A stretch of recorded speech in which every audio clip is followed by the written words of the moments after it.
In this video, we're going to solve three classic spring oscillation problems. Problem 1.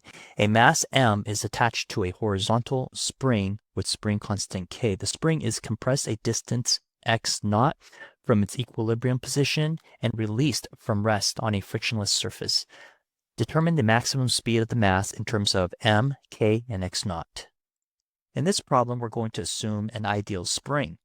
Also, because the surface is frictionless, the total mechanical energy of our system is going to be constant. When we compress this spring with this mass, this spring will have spring potential energy. When we release the spring, it'll push the mass, and the mass will increase its speed. The mass will have its maximum speed at the equilibrium. Once it passes the equilibrium, there will be an unbalanced force on the mass, and it will start to slow down. So what we're trying to find out is what is the speed of this mass at the equilibrium. The total initial mechanical energy is just the spring potential energy, which is 1 over 2 kx0 squared. The total final mechanical energy is the kinetic energy of the mass at the equilibrium, which is 1 over 2 m times v max squared.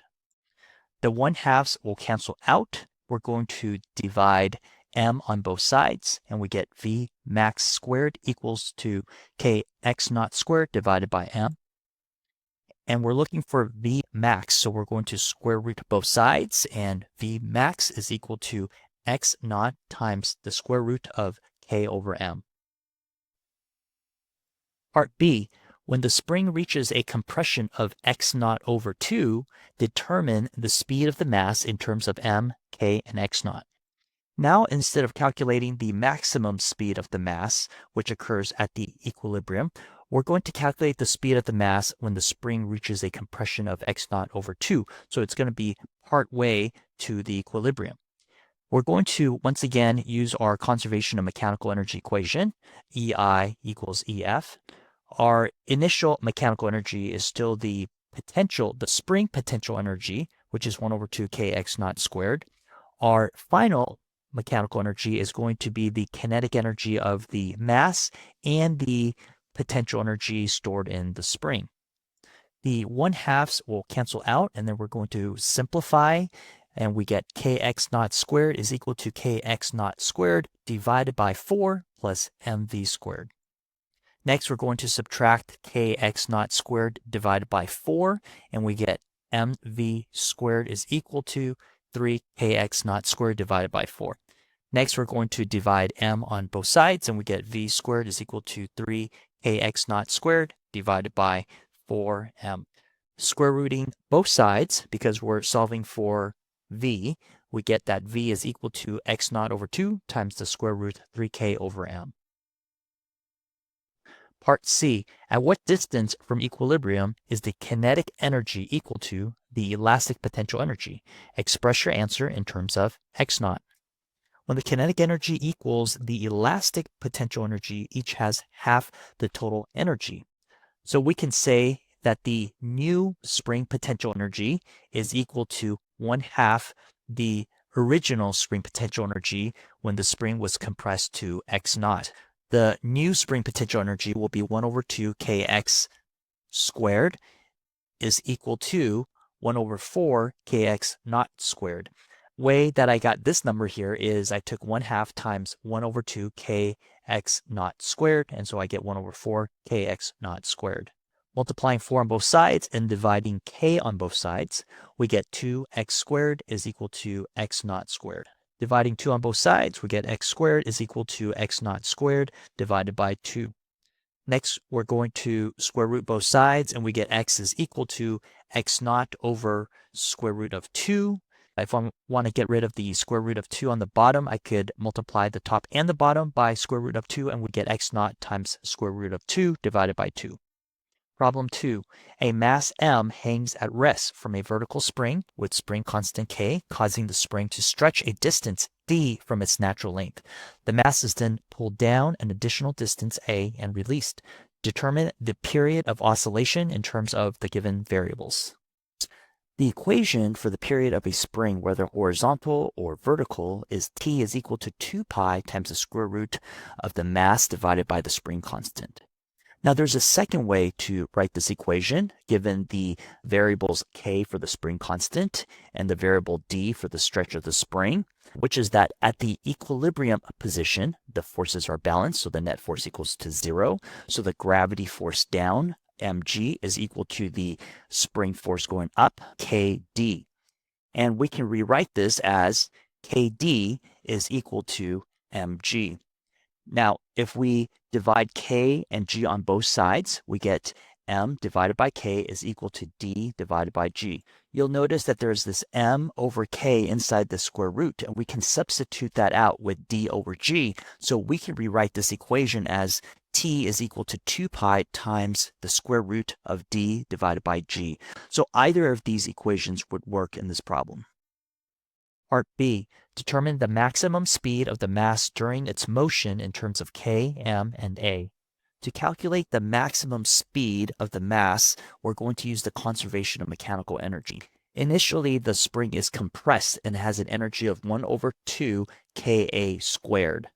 Once the mass is at the equilibrium position, it will have its maximum speed. The spring is uncompressed, so the spring has no more energy, and the mass will have a kinetic energy of 1 over 2 mv max squared.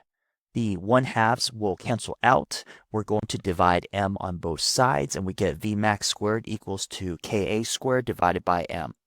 We'll then square root both sides to solve for Vmax, and we get that Vmax is equal to A times the square root of K divided by M. Part C, at the moment the mass passes through the equilibrium position of the oscillation, determine the magnitude of the net force on the mass. Justify your answer. The net force of the spring is equal to negative kx, and x is the displacement measured from the equilibrium position. Since we're at the equilibrium position, the displacement is 0, and therefore the net force is equal to 0. Part D, determine the maximum acceleration of the mass in terms of k, m, and a. The maximum acceleration will occur when the mass is at its maximum displacement. To find the maximum acceleration, we can use Newton's second law, which states that the net force is equal to ma, and the a here will be the maximum acceleration. The net force on the spring at the maximum displacement will be k times a. A is the maximum displacement position, and set that equal to ma max. We're going to divide m on both sides to solve for a max, which is equal to Ka divided by m. Problem 3.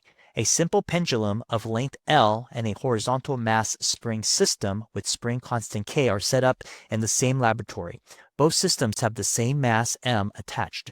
When set into oscillation, the two systems are observed to have the same period t. Determine the spring constant K in terms of m, L, and g.